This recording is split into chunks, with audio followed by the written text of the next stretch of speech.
What's cracking, everybody? Welcome back to the channel. New video. This is part two to a series I started on the most dangerous hustles in California prison. For me, by far, this is the number one most dangerous hustle and especially most dangerous activity while incarcerated in California state prisons, and I would assume any prison across the United States. That's dope dealing. I could bet, I would be willing to wager that more prison careers are washed up. More men are either ran off a yard, leave a yard, or lose their life in prison in California due to a drug deal, due to a drug debt, due to a drug habit.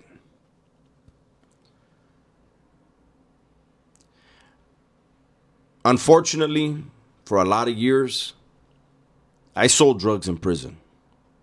Never sold drugs on the streets, but I sold a lot of drugs in prison. And I can tell you from firsthand experience, it's a cold game. Now, I've said it before in the past. I personally never, ever went out to the visiting room and picked up some dope and brought it back. And I have to be brutally honest. I have to be with my channel, right? I never asked any of my visitors to bring me anything because I respected them. I wasn't going to put them in a position to where they were going to have to do time. I didn't like doing time, but it was a part of the life that I had chosen. Somebody loving me or caring about me enough to come and visit me, they're not choosing to be in prison. They're choosing to come and see me. However, if somebody approached me on the yard and said, hey, if you ever need any help bringing anything in, I got you. I took advantage of it every time. And remember, I was a different person back then, but in my mind, it was like, this guy don't respect his family enough to not ask him to do it. I'm going to take advantage of this, and I'm going to run this as hard as I can. And so I always had different people getting at me, different dudes, different runners. And I want to be honest with you. There was a certain point where the money was so good. Everything was running so smooth that I had a homeboy of mine move from Santa Barbara to Modesto. I was in New Folsom at the time. And people knew if they were supposed to bring something in and something happened and their people couldn't pick it up for whatever reason, when they came out to visit, they would leave their visit early. They'd come out to me and talk to me on the yard. Hey, man, I wasn't able to get nothing. Can you, if you want to do something, no problem. What hotel? And I would have something dropped off to them. First thing in the morning the next day, I would go out to visit myself. When I got the sign, boom, it's done. All right, I'm going back to my cell, going back to the yard. Now, running dope in prison, I don't have first-hand experience on doing that. Having runners, like I said, I had a bunch of them. I can tell you that there are occasions where sometimes maybe something gets lost. I've had dudes hit for it.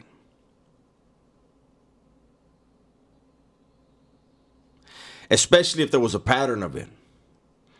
I had somebody get at me one time and he had somebody that was another race that was running for him. that was bringing stuff in for him. And he was completely upfront with me. I did a video on this years ago. And he tells me, hey, I don't know if you want to do this, but I need to know. He said, this dude, he's been running for me. He goes, the last clavo came up short.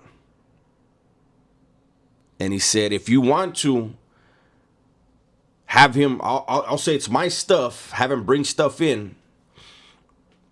And I want to see if it comes up short. And if it does, you don't have to give me nothing. You don't have to break me off.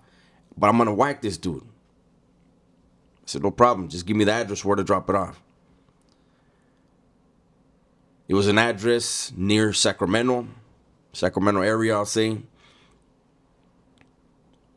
I had the stuff dropped off. I know exactly how it was wrapped, what color, how many. And sure enough, when the stuff came in, it was hard as a rock. And it was not in the same number and not in the same color. When I received it and looked at it, I told the dude, the homie that got at me about this dude. When he brought it to me, I looked at it and I said, this ain't it. And I told him, but let me chop some off and I'm gonna break you off regardless. You know, you're gonna wind up whacking this dude. And when I went to cut it, like I said, it was hard as hell, like shattered, right? And I told him, I know what this dude did. I said, he got everything, he opened everything up, and he mixed it with coffee. I said, that's why it's this hard. I'm telling you, the dope game is a dirty game. That dude wound up getting whacked, fought for his life. That, you know, you see that in there. Some dudes fight, some dudes run. And I'll give him credit. He was a dope fiend. He was scandalous. He was a snake. But he wasn't a coward. I saw a lot of really good dudes. Solid individuals.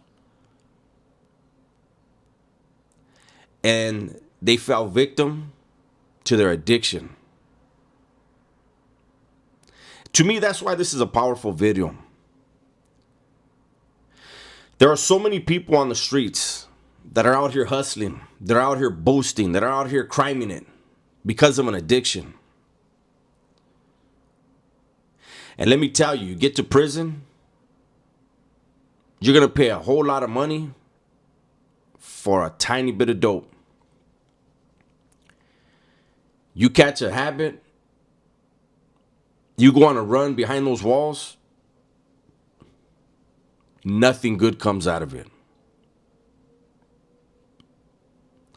The judge and jury out here, all they can do is sentence you to go do some time.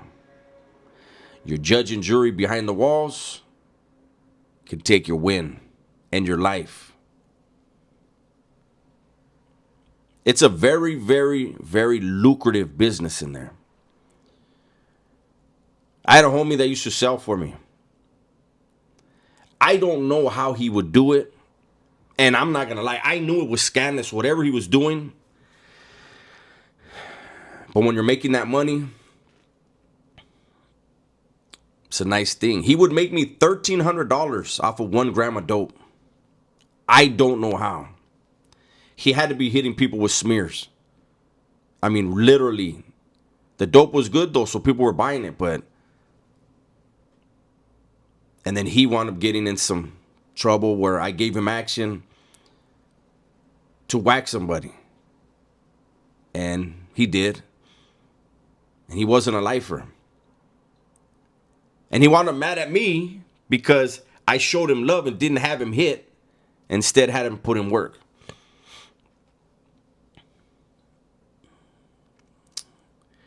Anyhow, I'm not going to go. You guys know me. I'm not going to go into details of, you know, all this stuff. But I will say this. If you plan on slinging dope in prison, you think you have all these ideas. If I get busted, I'm going to have the bag and I'm going to be pushing stuff. Nah. You're going to get in line. Everybody's on the yard now. And as soon as you hit some dope, there's a percentage that you got to kick. Me,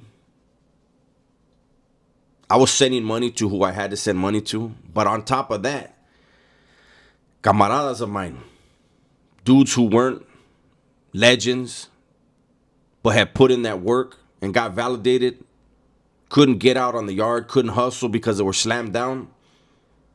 I was taking care of them. I was looking out for them. Every month.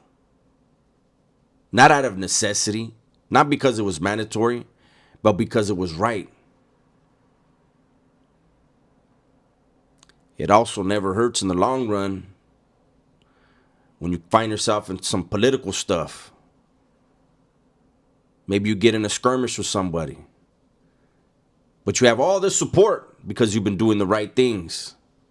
You've been patting the right pockets. But that's as far as I'll get into that type of stuff. I'm telling you guys right now, out here is where it's at. That's my video for today. Hopefully you guys enjoyed it. Everybody, please be safe, be smart, and tell the ones you love that you love them, man. I'm out of here.